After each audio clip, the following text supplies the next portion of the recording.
अस्सलामुअलैकुम। मोहम्मद अज़हर सिद्दीक अपने YouTube programme के साथ हाज़िर खिदमत है। बड़े दिन हो गए थे, अकेला प्रोग्राम कर रहा था, तो आप लोगों की फ़रमाइश थी कि किसी एक्सपर्ट को जो कुछ चीज़ों को समझता हो इस इश्यू पे, और ख़ास तौर पर जस्टिस काज़ी फ़ाज़ी से, जो कि मैच सुप्रीम कोर्ट में होता नहीं, जो चीज़ें शेयर होती हैं उसको, चीज़ों को सामने रखते आपसे डिस्कस करते हैं। मेरे साथ बहुत ही सीनियर जर्नलिस्ट और सुप्रीम कोर्ट की रिपोर्टिंग का बड़ा एक तजर्बा है, बड़ा एक नाम है और टैलेंटेड आदमी है, सच और साफ और खरी बातें करते हैं। मिला यानी एक को टिल्टेड चीज़ नहीं है। सोहेल खान साहब, ताल्लुक इनका जंग ग्रुप से है, द न्यूज़ पे रिपोर्टिंग सारे एक और बड़े अरसे से मामलात को देख रहे हैं। और जस्टिस काज़ी फ़ाइज़ के सारे केस को बड़ा बगौर जायज़ा लिया उन्होंने। सोहेल खान साहब, बहुत शुक्रिया आपकी तशरीफ़ आवरी का। आपसे सबसे पहला सवाल तो ये मैं पूछ रहा हूँ कि ये गालिबन 2019 से सुप्रीम जुडिशल काउंसिल में रेफरेंस आया और बड़ा सीधा-सा इश्यू था कि मनी ट्रेल देना था और डिटेल आनी थी। पहले तो झगड़ा रहा आपस में कि मेरा बीवी से क्या ताल्लुक, वो क्या जाने, और यानी मैं और यानी अपना आप यूँ कह सकते हैं कि बेइतनाइयाँ थी, यानी एक-दूसरे के हवाले से था कि अब जैसे ताल्लुक है ही कोई रिलेशन नहीं, कोई बात ही नहीं है। फिर एक दौर आया, आपने देखा कि वो सरीना आयशा साहब खुद तशरीफ ले आईं। मैं ज़रा थोड़ी-सी हिस्ट्री समझना चाह रहा हूँ आपसे। आप जो कि पहले दिन से ये मामला देख रहे हैं, आपको याद होगा कि शुरू में तो सरीना जस्टिस काज़ी फ़ाज़ी साहब इस हवाले से बात ही नहीं करते थे कि उनकी प्रॉपर्टी का क्या लेना या क्या कंसर्न। आज देखते हैं तो सारा कुछ सारे एक ही पेज के ऊपर है और एक-दूसरे को कॉम्प्लीमेंट कर रहे हैं। क्या कहेंगे इस बारे में? जी, बहुत शुक्रिया अज़हर सदीक साहब। आपने तो बड़ा बैकग्राउंड पहले ही बता दिया और मतलब है कि तफ़सील से जिस तरह आपने कहा कि चूँकि ये रेफ़रेंस ही इसी बुनियाद पे बना था जस्टिस काज़ी फ़ाइज़ के खिलाफ कि उन्होंने अपने जो टैक्स रिटर्न्स हैं उसमें जो लंदन्स की प्रॉपर्टी है वो डिक्लेयर नहीं की थी। यही सारा इस पे रेफ़रेंस बेस हुआ था और रेफ़रेंस तो ख़ैर बाद में क्वैश हुआ। लेकिन जो उसकी जो मेन बात थी और वो जस्टिस काज़ी फ़ाइज़ साहब का ये स्टांस था कि जनाब मेरी जो फैमिली है यानी मेरी जो स्पाउस है, मेरी जो वाइफ है, मेरी जो अहलिया है, सरीना ईसा, वो मुझ पे डिपेंडेंट नहीं है, वो इंडिपेंडेंट है। तो लिहाज़ा उसकी जो प्रॉपर्टी जो है सारा उससे मेरा कोई ताल्लुक नहीं है। वो तो उन्होंने खुद वो प्रॉपर्टीज़ बनाई है। उसकी मतलब है अमेरिकन स्कूल में पढ़ती थी, उसकी ज़रिए ज़मीनें थी, बड़ी हाई प्रोफ़ाइल जॉब करती थी, तो लिहाज़ा उन्होंने ये किया सारा। लेकिन अब इंटरेस्टिंग पॉइंट अब ये आ रहा है कि आज सरीना ईसा जो कि खुद पेशी उन्होंने दलाइल का आगाज़ किया अपने केस का और उस पे उन्होंने कहा कि जनाब मैं इस केस में पार्टी ही नहीं थी और मेरे खिलाफ और मेरे बच्चों के खिलाफ जजमेंट में फैसला आया और तो और इस पे पहले काजी फाजिसा साहब ने भी पिछली समात पे अपनी फैमिली से माफ़ी मांगी थी, रिग्रेट किया था कि मैं बड़ा उनसे माफ़ी चाहता हूँ कि मेरी वजह से वो इनका इस केस में आए। तो अज़हर सदीक साहब आप भी तो वकील हैं। अब जब एक शख्स इनकार करता है कि जनाब ये जो प्रॉपर्टी जो है इस पे मेरा कोई अमल-दमल नहीं और ये मेरी मिसेज़ की है, मेरी बीवी की है, ठीक है ना? और ज़ाहिर है फिर जब रेफरेंस क्वाश हुआ काज़ी फ़ाइज़ के खिलाफ और मामला तो फिर था कि उसकी अहलिया के जो प्रॉपर्टीज़ के हवाले से, उन्होंने फिर वो 7 जजों ने वो एफबीआर को भेज दिया। एफबीआर ने फिर कार्रवाई-शारवाई की और एफबीआर ने रिपोर्ट भी दी और आज जस्टिस काज़ी फ़ाइज़ ईसा साहब ने अभी मैं कहूँगा कि दबंग तो फिर आप नाराज़ हो जाएँगे, लेकिन आज वो फिर बहुत जज़्बाती हो गए थे और आज उसकी मिसेज़ ने जब दलाइल शुरू किए और जब कोर्ट उन पे सवाल कर रही थी, तो वो बात-बात अपनी सीट से उठते थे और रोस्टम पे आ जाते थे और फिर वो अपनी मिसेज़ को जो है ना डायरेक्शन देते थे, अपनी बेटी जो उसकी असिस्ट कर रही थी अपनी वालिदा साहिबा को और उस पे फिर जजेस फिर इस दौरान फिर जस्टिस मुनीब अख्तर और उनके दरमियान जो है सख्त एक वो तबादला हुआ था, सख्त तो नहीं लेकिन चूँकि वो जस्टिस मुनीब अख्तर साहब उनकी अहलिया से सवाल कर रहे थे और उसके मतलब है एक फ़ौरन आ जाते थे जस्टिस काज़ी फ़ाइज़ ईसा साहब। एक दफ़ा उस पे उन्होंने कहा कि प्लीज़ आप बैठ जाएँ और जब फिर काज़ी साहब नहीं बैठ रहे तो फिर उसने कहा please sit down, thank you very much.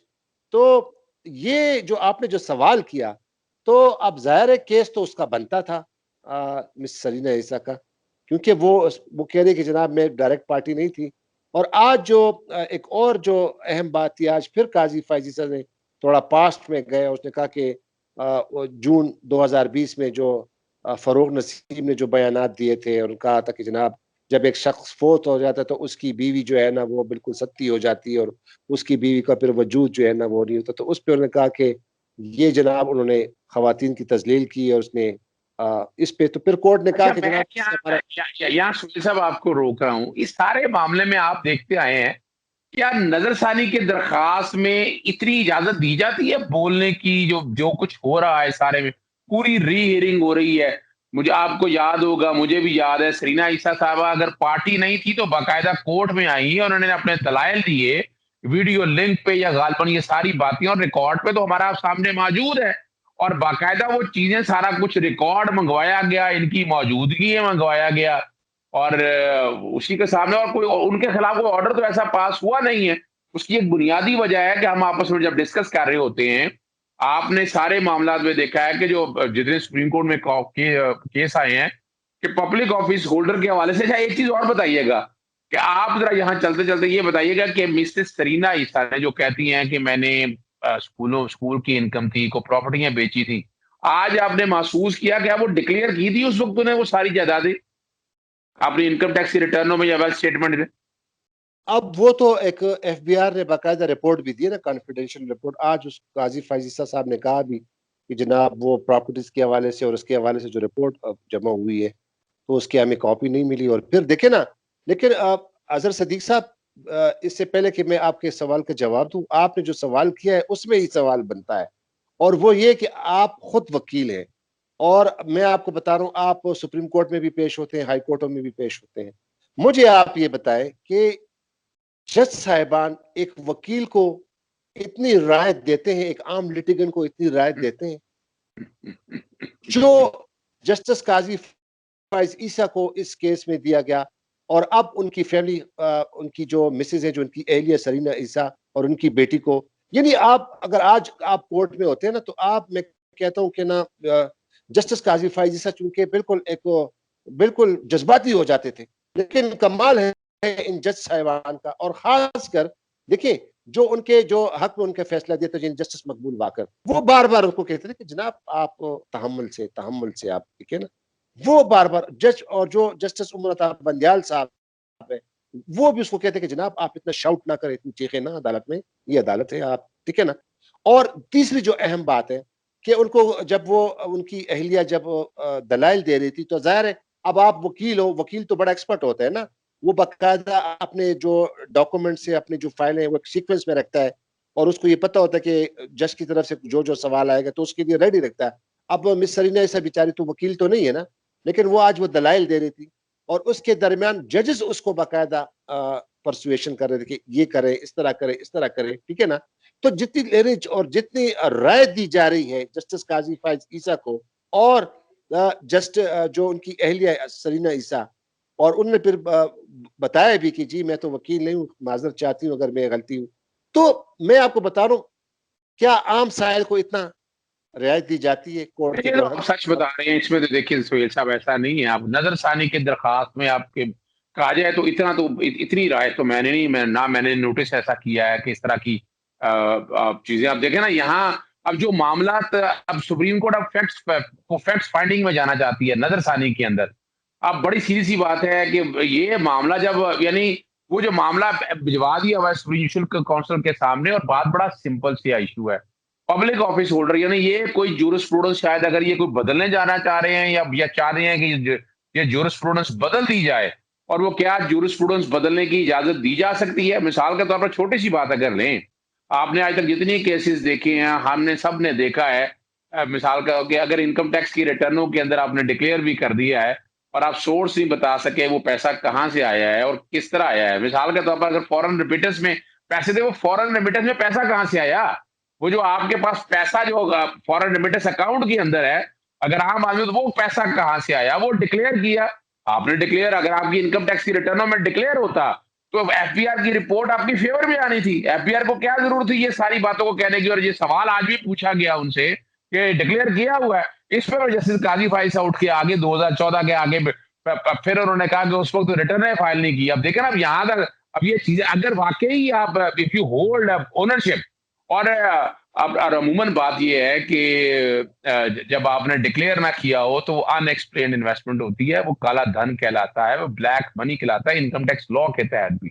और यहाँ ये इनकम टैक्स का लॉ का इशू नहीं है, इशू बड़ा सीधा सा है कि वो जो पैसा है, वो जो पैसा आपने कमाया है, वो पैसा कौन सा है। मिसाल के तौर पर एक आदमी अगर हीरोइन बेचता है, एक आदमी स्मगलिंग करता है, एक आदमी करप्शन करता है और वो इनकम टैक्स की रिटर्न डिक्लेयर कर दे अगर, और कहे कि वो जो करप्शन की है या जो जो जो ड्रग का पैसा है या अपना ब्लैक मनी है, उसकी नेचर से नहीं होगा, वो क्रिमिनल एक्ट है उसका। और वो आम अगर पब्लिक ऑफिस होल्डर होते हैं और ये कोई अगर आम पब्लिक ऑफिस होल्डर होते, सियासतदान होते हैं, तो उसकी कार्रवाई सारी नैब के अंदर जानी थी। और आपको पता है नैब के अंदर कितनी है, आपको तो तजर्बा बहुत ज्यादा है नैब के केसेस में, आप देखते रहे हैं ये सारे केसेस। ये तो एक नई जूरिस्प्रूडेंस लगता है वो इवॉल्व होने जा रही है, या ऐसा कोई इंप्रेशन दिया जा रहा है। लेकिन ये सिर्फ चीजें कह देने से कि जब तक उसके अब इनकम टैक्स के लॉ के अंदर भी बड़ा वाज़ेह तौर पर जब आप डिक्लेयर ना करें तो आपकी वो अनएक्सप्लेन्ड इन्वेस्टमेंट कहलाती है। और अगर आपने फर्ज ये नवाज शरीफ के केस देख लें या भी शहबाज शरीफ के केस देख लें, या मनी लॉन्ड्रिंग का पैसा है ना, मनी लॉन्ड्रिंग का पैसा आया है, वो सोर्स नहीं बता सके कैसे आया। वो जो फॉरेन रेमिटेंस के अंदर पैसा आया 7-8 करोड़ या 9 करोड़ 7,51,000 पाउंड जो है, वो पैसा कहाँ से आया है। अब ये इस कोर्ट ने तो नहीं देखना, इसने तो नजरसानी में देखना। नजरसानी में एक जजमेंट इंप्लीमेंट हो चुकी है, जो फैसला जो दिया था कि एफबीआई से रिपोर्ट लेनी है वो इंप्लीमेंट हो चुका है। जब इंप्लीमेंट हो चुका है तो अब सुप्रीम कोर्ट इसमें क्या देख रही है सारे मामले। अच्छा अजहर सदीक साहब, एक बात आपको और बता दूं, मेरी नज़र में, मेरी अपनी राय, शायद हो सकता है मैं गलत हूं, लेकिन मेरी जो असेसमेंट है ना, मैं कह रहा हूं कि जो सुप्रीम कोर्ट ने जो काजी फायजिसा की जो दरखास्त थी ना लाइव ब्रॉडकास्ट वाली, मैंने कहा मेरे ख्याल में कि वो कोर्ट ने गलती की कि उसको मुस्तरद किया है। उसको करना चाहिए था, क्योंकि आज पूरी आवाम को पता चल जाता कि देखिए किस तरह जस्टिस काजी फायजिसा साहब जो बड़े अच्छे जज हैं, काबिल जज हैं, लेकिन वो अपने जज्बात पे कंट्रोल नहीं कर पाते, और किस तरह कोर्ट उसको बर्दाश्त करती है बाकायदा फिर भी। ठीक है ना, मेरे ख्याल में ये लाइव होनी चाहिए थी, ताकि अवाम को पता चल जाता कि एक मुअज़्ज़ज़ अदालत का एक आम लिटिगेंट्स के लिए उसका क्या होता है, उसका यानी कैसे डील करती है, और एक जज को कैसे डील करती है। और जो जस्टिस काजी फायजिसा की जो शिकायत थी ना कि जनाब मेरे खिलाफ बहुत कुछ कहा गया, तो लब पूरी अवाम इसको देख ले, तो मेरे ख्याल में ये कोर्ट ने बड़ी गलती की कि उनकी ये दरख्वास्त मुस्तरद की। अगर आज ये लाइव ट्रांसमिशन होती ना, तो वाकई आवाम को पता चल जाता कि ये कोर्ट, ये जो 10 रुकनी मेंबर बेंच है, खासकर जिसको हेड कर रहे हैं जस्टिस उमर अता बंदयाल, और जितने जज साहिबान हैं, वो कितना तहम्मुल से उसकी जज्बातियत को उसको बर्दाश्त कर रहे हैं जस्टिस काजी फायजिसा के। ठीक है ना, आखिर में तो मामला फिर बहुत खुशगवार हो गए थे, क्योंकि जब जस्टिस उमर अता बंदयाल ने उनको कहा कि आपकी बीवी आपसे बहुत अच्छा, उसने उसको कहा कि आप अपने स्पाउस इन जस्टिस काजी फायजिसा से बड़े अच्छे दलाइल दे रहे हैं। तो फिर जस्टिस काजी फायजिसा आए, वो भी बड़े अच्छे मूड में, उन्होंने कहा जी अगर फिर मैं इनको वकील रख लूं, तो सज्जाद अली शाह ने कहा कि जनाब अब देर हो गई, ये आपको बहुत पहले करना चाहिए था। यानी एक लाइटर समाओ। ये मुझे ये बताइएगा, जस्टिस काजी फायजिसा की कोर्टों में आप पेश होते रहे, जस्टिस काजी फायजिसा इस तरह की इजाजत देते रहे अपनी अदालत में भी? कभी आपने इस तरह की बिल्कुल नहीं, बिल्कुल नहीं। उसका जो कंडक्ट होता है ना, वो वैसे ही बड़ा एग्रेसिव होता है जस्टिस काजी फायजिसा का।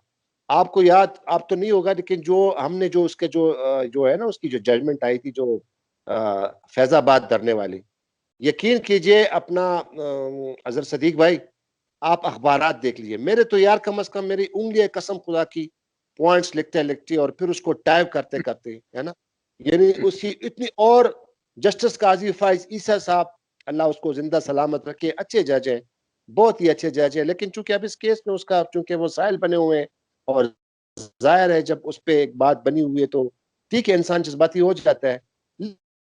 लेकिन वो कभी भी, अब जब अपना कोर्ट उसका होता है ना, वो कभी भी बिल्कुल वकील की तो बात भी पूरी नहीं सुनते। ये जो धरना वाला केस था ना, ठीक है ना, उसमें तो लगातार लगातार लगे रहते थे जनाब, ऐसे रिमार्क्स और ऑब्जर्वेशन, रिमार्क्स और ऑब्जर्वेशन। ठीक है ना, तो जस्टिस काजी फाइसा जब खुद होते हैं, लेकिन जब उस पे आप चूंकि वो साइल की तरफ से पेश हो रहे एज ए पिटिशनर, और जज ने उनको कहा भी था, जनाब इस वक्त आप जज नहीं, आप एक, उस दिन उसने कोर्ट ने जब कहा कि आप वकील, ने कहा जी मैं वकील नहीं हूँ, ठीक है ना।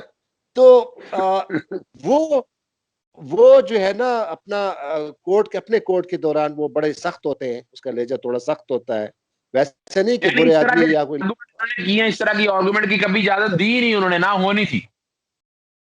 नहीं देती। और अजहर सदीक साहब देखे ना, मैं आपको दोबारा कह रहा हूँ कि आप भी सीनियर वकील है, मैं आपको बताता हूँ, आपको हाई कोर्ट के जज या सुप्रीम कोर्ट के जज वकीलों को इतना वो देते हैं, नहीं देते। नहीं, लेकिन बिल्कुल यार। जितना टाइम इतना जस्टिस काजी फाइज ईसा को इस अदालत, इस मुअज़्ज़ज़ अदालत ने दिया, और अब उनकी जो एहलिया है जो कि सरीना ईसा है, उनको जो दे रही है, और आज उनको कोर्ट ने चलाया, मतलब वो तो एक्सपीरियंस, वो तो वकील नहीं थी ना, लेकिन फिर भी उनकी हिम्मत है, उसने अपना अच्छे दलाइल दिए, उसने अपना केस किया, और बार बार काजी फैजीसा साहब अपने सीट से उठ के उनके पास आ जाते, और वो कहते भी थे कि जनाब मेरी एहलिया चूंकि वकील नहीं है, लिहाजा उस पर सवाल, जाहिर है जब सवालात आप करते हैं ना एक नए बंदे से, तो वो फिर थोड़ा वो हो जाता है ना, घबरा जाता है, और ये जाहिर ही बात है, अब वकील तो नहीं है ना। बहरहाल कहने का मकसद ये है कि अजहर साहब, इस सुप्रीम कोर्ट ने, अ, इस अदालत ने, इस 10 रुकनी बेंच ने बहुत ज्यादा रियायत दी है जस्टिस काजी फाइजी साहब को, और उसको ये एडमिट करना चाहिए। और आखिर में आज उसने फिर कहा भी कि मैं माजरत चाहता हूँ, जो मतलब है वो जज्बाती हो जाते थे ना। तो ये बात है, और मैं आपको दोबारा कह रहा हूँ कि इसको लाइव ट्रांसमिशन होना चाहिए था, ताकि बाकी आवाम को पता चल जाता कि ये कोर्ट किस तरह इनको रियायत दे रही है।